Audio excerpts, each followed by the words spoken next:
an age of deadly radar-guided missiles, electronic warfare has taken on a new importance. This video ordnance program looks at the little-known world of the aviators of the United States Air Force in Europe who perform the dangerous electronic warfare mission.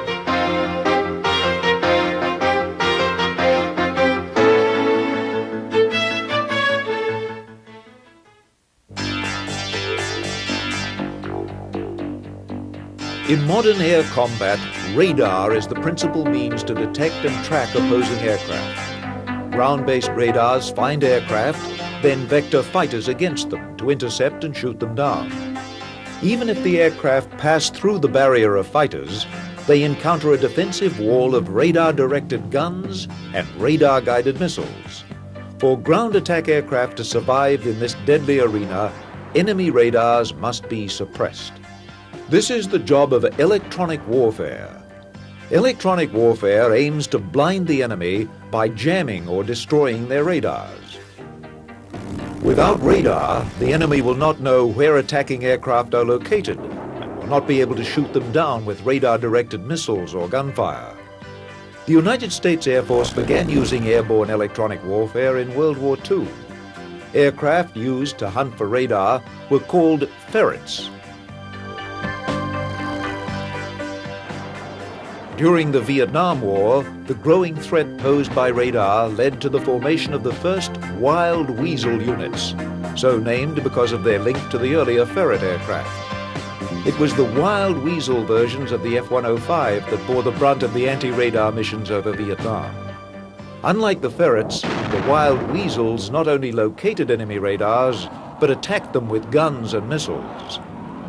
The Vietnam experience has led the United States Air Force to devote a significant number of squadrons to this difficult mission. The United States Air Force in Europe deploys the 52nd Tactical Fighter Wing for the Wild Weasel role. In modern air warfare, an attack mission is performed by different types of aircraft, forming a strike package. The strike package includes attack aircraft to deliver bombs against targets. Fighters defend the attack aircraft of the strike package from enemy fighters. And finally, the third element of the strike package, the electronic warfare aircraft, protect the fighters and bombers of the strike package from the radar threat. Our job is to support other strike packages. People have to realize that electronic warfare is what the guys in the Pentagon and the bigger guys like to call a force multiplier.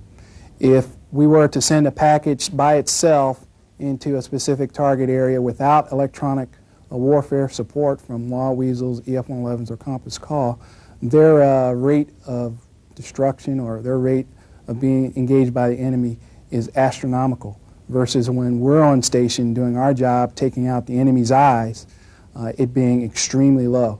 In other words, we allow that third or fourth man to get to his target pretty much unscathed, and that's why we're there.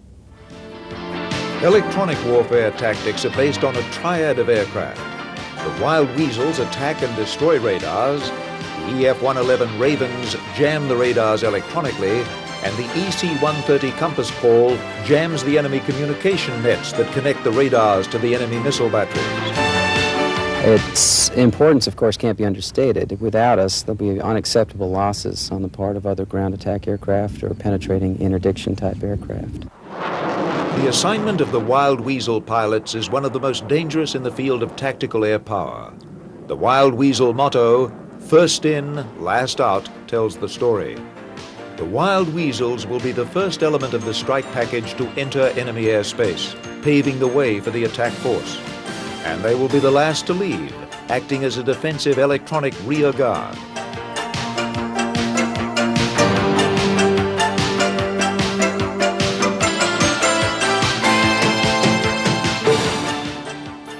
We go out to an assigned area, to our target area. We usually go out there first and ahead of a package, and our job is to locate those radars and bring them down, suppress the radars, kill them if we can. And the other airplanes are dependent on us to keep those SAMs down for them as they go through to their targets. So we're out there on the front line for most of the time while we're flying.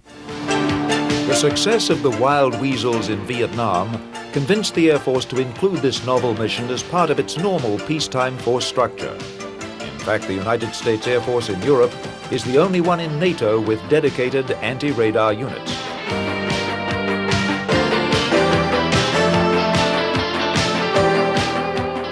It's pretty unique. In fact, we're the only ones in the European theater that do this kind of stuff. Probably 3 other units in the whole world that are dedicated solely for knocking out radar sites. And it's the only one in Europe, one in California, and one in the Philippines, and that's it. After Vietnam, equipment changed, but the Wild Weasel mission remained the same. The F-4 Phantom had been the United States Air Force's primary fighter aircraft in Vietnam. With the arrival of the newer F-15 Eagle fighter in the late 1970s, the Phantoms switched roles, becoming Wild Weasels instead.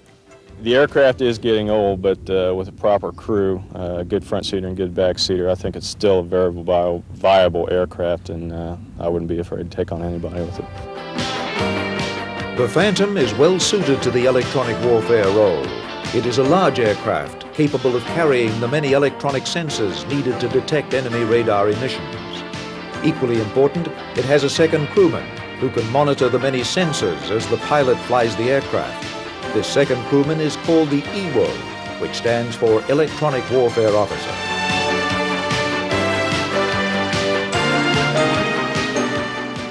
Different phases of the flight are going to require different inputs from either the front seat or the back seater. To a large degree, the Wild Weasel mission is specifically an electronic warfare officer, or EWO's, job. My task as a pilot is going to be to get him safely into the area and safely back. Once we start approaching the target area, there's not a lot that I'm going to be doing specifically for the mission. He is going to be tasked for almost everything.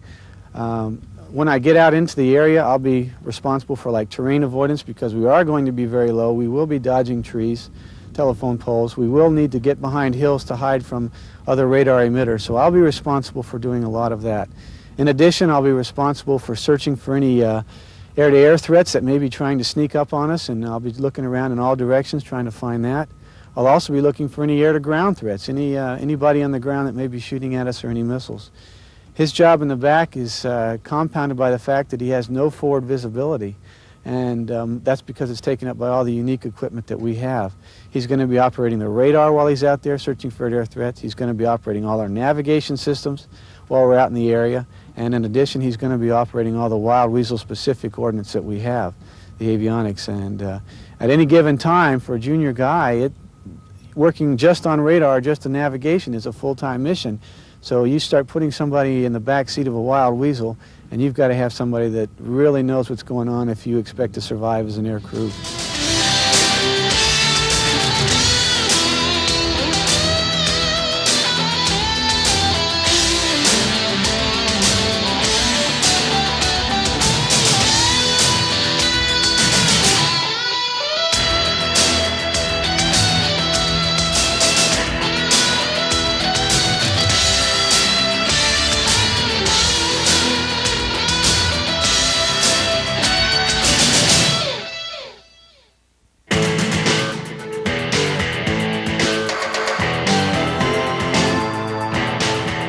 In the early 1980s, the F-4 was the only Wild Weasel aircraft.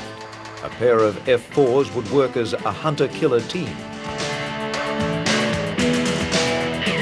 Specially modified F-4Gs acted as the hunter, sniffing out enemy radars, while the F-4E fighters carried the weapons to attack the radars. In recent years, the 52nd Tactical Fighter Wing in Spangdahlem, Germany, has teamed the F-4G Phantom with the smaller F-16 Fighting Falcon. The smaller F-16 is more agile than the older F-4 and more capable of defending the hunter-killer team against enemy fighters. This new configuration took some adjustment. I think the hardest part for me to transition to that was trying to transition to the relative size and the difference. And when you start flying with F-4s and other F-4s, you learn to visualize the turns and how fast they can turn and how quickly they can react. when you first start flying with an F-16 that's got an instantaneous turn rate and instantaneous acceleration, you can no longer predict like you used to with other aircraft where he's going to end up. And he's significantly smaller than we are, so that makes it very hard to keep him in sight, especially in German weather where the visibility may be very low or the cloud decks. And so if you start pushing him out too far, it gets to be very challenging to keep him in position where he can react quickly to threats behind you, threats that may be shooting at you, or to get him into position where he can employ his ordnance. Both the F-4 and F-16 are armed for the Wild Weasel mission. Although the F-16 is primarily responsible for attacking the radar sites, the F-4s provide backup and can carry out the anti-radar attack as well. The F-4 is the primary Wild Weasel platform. His job is primarily to seek out the surface-to-air missiles. He can also destroy them, but he primarily finds the SAMs, and then he passes information to the F-16 so that he can also shoot his harms and kill the SAMs. We work as a team. They can put ordnance on the target as well as us. They pass us information, and then that enables us to put our ordnance, our harms on target too. The environment of the Wild Weasel mission is different from that of other fighters.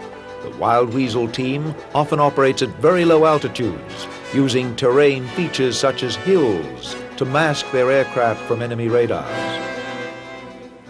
Flying low to the ground is, and it's exciting in its own right just because of the rush of the ground going by you. Flying air to air, though, is, to me, that's what a fighter pilot really is. I enjoy flying air to ground, though, because it offers me a chance to diversify and it keeps all my skills honed, air to air and air to ground, because you have to do both to win the war. The F-16's contribution to the Wild Weasel mission is tailored to its particular virtues. It is a small, very agile fighter, ideally suited to either dogfighting or treetop level attack. Because the Wild Weasels will be at the very tip of an attacking strike package, the Wild Weasel team will have to be able to defend itself against enemy fighters. In order to get to the target area, you're going to have to fight your way there, and part of that is flying air to air and defending yourself, and if necessary, be offensive in order to get to the target area. We do quite a bit of air-to-air training. The squadron on a whole is anywhere from 30 to 50% of our sorties would be a ballpark figure. Air-to-air training is, of course, basic to any kind of application of aerial tactics. If you can fly a good air-to-air sortie, then you'll probably be able to do other missions very well. The F-16 represents a new generation of fighter aircraft, nearly a decade more advanced than the F-4 Phantom. It is the first combat aircraft to employ fly-by-wire controls, a method of flight controls relying on computer-assisted stabilization instead of the conventional mechanical and hydraulic systems. Not surprisingly, the F-16 has been dubbed the electric jet. We call it the last of the sports models. It's extremely easy to fly. Very sophisticated electronics, avionics suite make it a system that doesn't require a whole lot of attention on the part of the pilot to flying the airplane. It gives us a lot of freedom to be looking outside and working on the tactical portion of our mission rather than on trying to fly the airplane itself. It is an age-old rule of air combat that it's the enemy you don't see who is your greatest danger. For this reason, the F-16 was designed to give the pilot unequaled visibility from the cockpit. You get an excellent view. The way you're sitting out here, you really can't even see your wings, so you have an incredible amount of field of view around you, either to your right, to your left, and in front of you, and even behind you, because you're sitting above most of the fuselage of the aircraft. So it offers you the best view of any aircraft in the Air Force now. Well, it's different than most airplanes in that you don't really sit inside it, you sit on top of it. There's very little airplane around you, and the canopy rails are in fact down around your hips. So you have a sensation of being out in space all by yourself. We think of it as being on the tip of a pencil, and it's almost like the airplane is attached to you. Because of the nature of the flight controls, fly-by-wire, a stick that doesn't move, you have the sensation of thinking the airplane instead of flying it. It's so responsive. If you want to go somewhere, it does it. So it's very easy to fly.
The complexity of wild weasel missions, even during peacetime training, requires considerable preparation.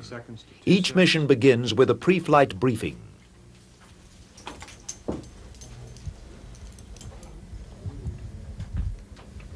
Ten seconds. 5, 4, 3, 2, 1. Hack 2-6. Okay, just for a general and a brief overview, our mission today is to support strikers who are going to be passing through our target area. We want to suppress threats for a 10-minute period, and just briefly want to do corridor ops for that entire 10-minute TOS. In addition to that, we want no air-to-air or air-to-ground losses en route in the target area and our return flight home.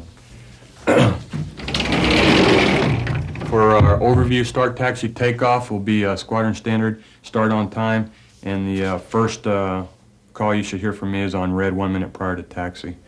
I'll set up the scenario so that we go wild weasel versus fighter. I'll designate that, I'll designate the blot so that we're avoiding each other by 1,000 feet. Okay, primary objective there is to practice our commit criteria. I want the fighter to be either a persistent or non-persistent band in that case, for the weasel to make that decision whether he can avoid or whether he's going to be forced to emerge. Okay, now in the target area, Craig? We're facing a divisional size threat array with all the associated radars and surface-to-air missiles, AAA. Okay, ALE-40, ALQ-131 pod, all your self-protection equipment set up in accordance with the EC standards, and obviously have your weapons delivery switches all set for harm deliveries. Shot timing, we want to space our shots to cover our time on station. We've got 10 minutes in the area and want to be getting missiles off to cover that whole period. First one we'll call a kilo type attack, basically in-trail shot. You'll see us turn inbound to the threat with no other visual signals. You'll end up in about a 1 to 2 mile trail there, and the preparatory signal for the shot is a wing rock. Okay, when you see the wing rock, go ahead and set your switches for the primary threat if we break left, and the secondary threat if we break right.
Flight 2, Alpha to initial.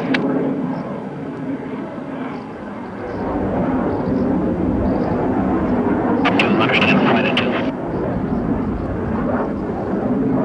3 is out in you. Engine 3, thank you. Tag 1, clearance ground. Tag 1, wind 090 at 8, clear land. Tag 1, clearance ground. Flight 2, base, stay back to left. T2, clear to land, wind 090 at 8. Land, Flight 2. Tag 1, stream all initial.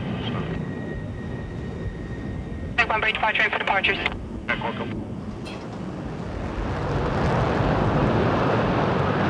Tag 3, check close down, wind 090 at 8, clear land. 3, base gear, low and shoot proposed. Repeat good for approach.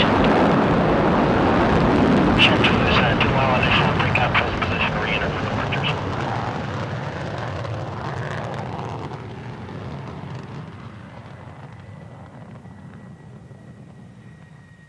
The wild weasel can significantly impact the success or failure of a mission because we are the only unit around, we are the only type of aircraft or system available in the world now that can go after these mobile emitters and these mobile AAA and SAM sites, pick them out, identify them, and either take them out with our missiles or else send in some other aggressors to take them out as well. The strike package is going to try to punch a hole in there, and that's kind of what we want to try to do, is open the hole, make it safer for them to pass through and then come on back. We're the first ones in, we can protect ourselves air to air. We're the last ones out, again we can protect ourselves. However, it's a little discomforting to go in there without any other air assets guarding you and to come out behind everybody else, including any stragglers that they may have or somebody who's sustained battle damage. Because although we're going to try to protect ourselves, given a chance, we'll try to protect anybody who's coming out that's on our side. So it makes for a lot of work. We'll take as many harms into battle as we can. The harm is, we like to call it, one of those wish you were dead weapons, because once it comes off the rail, if the emitter is still up there and emitting at the time it comes into impact, the harm will not only destroy it explosively, in some instances has been known to spear the radar antenna itself. It's that accurate. So we will take as many harms out there as we can. Being a good wild weasel crew, you have to be able to talk and coordinate, and there's just so much going on. And all the TAF, I think it's probably the single hardest job that there is to be very good at it, because you just have to know so much. Not only do we use everybody else's ordnance, but we use our own, and so we have to know everything about all of that as well as all the threat systems as well.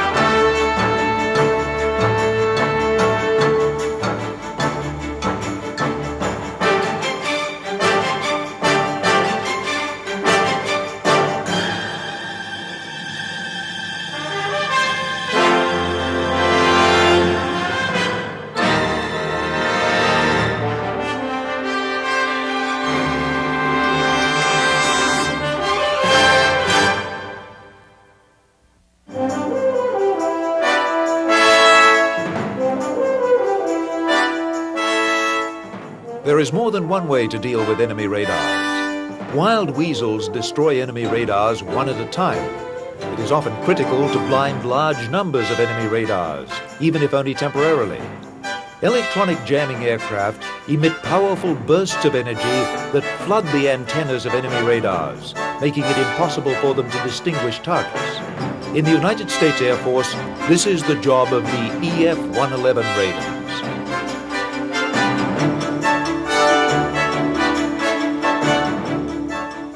It's the aircraft that takes out the enemy's eyes. We jam the radars. The wild weasels hit the radars with missiles, and the compass call basically takes out the communication links that the enemy has set up so that he can communicate between himself and his airborne forces. The primary role of the EF-111 is to jam radars, to mask, say, a group of F-111s who will be dropping bombs, to mask them so that the enemy does not detect them on their radars.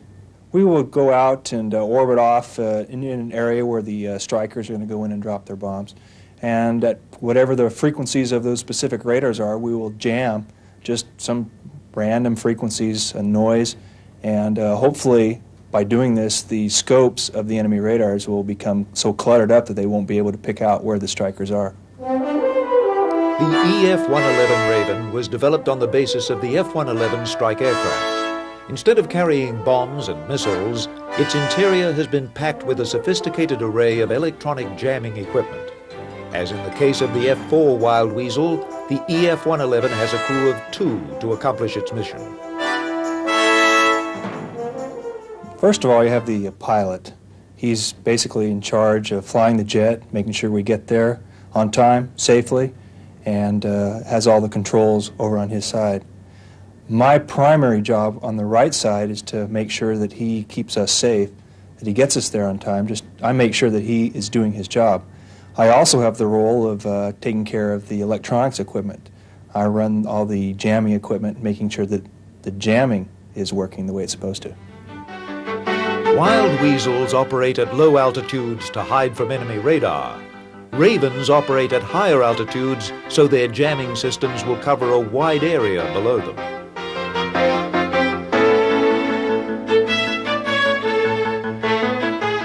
When the aircraft was redesigned as an EF-111, it kind of changed our entire role as an F-111 type of platform. F-111s have a tendency to go low levels, fast, ingress into target areas, drop bombs, and then come back out, medium or high level. EF-111s, however, although we maintain the same type of terrain following radar capability as well as low level altitude and airspeed, our mission is pretty much medium to high altitude. So we can use low level as an advantage toward ourselves in defensive reactions. However, we like to do most of our mission medium to high altitude. That's the way we work. To support a strike package during its attack, the wild weasels will go in first to destroy particularly dangerous radar sites. The Ravens will orbit near the attack area, broadcasting jamming signals at the many other radars not directly attacked by the wild weasels. Other jamming aircraft, such as the Compass Call, will jam the radio links between radar sites and command centers, preventing the enemy radar net from coordinating its activities.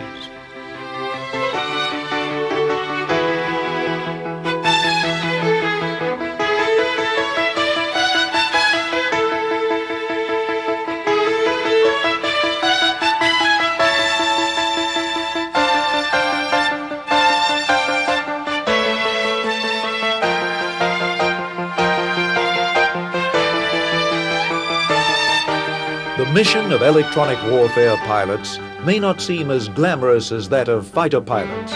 Their aircraft lack the offensive punch of attack aircraft. But it is the electronic wizardry of the wild weasels and the Ravens that can make the critical difference between defeat and victory in modern air combat.